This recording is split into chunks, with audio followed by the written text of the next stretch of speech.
Assalomu alaykum O'zbekiston. Bugun fermamda xuddi otgan videomdagidek sizlarga ekinlarimdan bir narsani ko'rsatmoqchiman. Bu gal bug'doy haqida gaplashamiz. Men sizga ekinning rivojlanish bosqichini ko'rsatib bermoqchiman. Agar eslasangiz, o'tgan videomda bu haqda tushuntirib o'tgan. Keling, bu yerni ham bir tekshirib ko'ramiz. Mana bu birinchi bogim. Bu esa ikkinchi bogim. Bu yerdagi birinchi bogim oraligi 1 santimetrdan uzunroq. Ikkinchi va uchinchi bogimlar orasida esa ko'rib turganingizdek 3-4 santimetrcha masofa bor.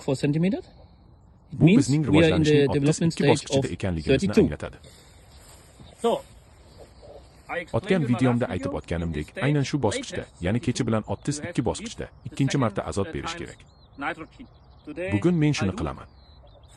Birinchi azotni vegetatsiya davrining boshida bergan edim. Bugun esa ikkinchisini beryapman.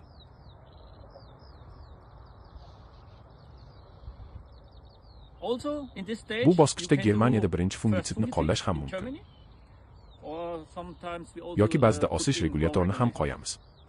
Lekin bugun men faqat ikkinchi azotni bermoqchiman.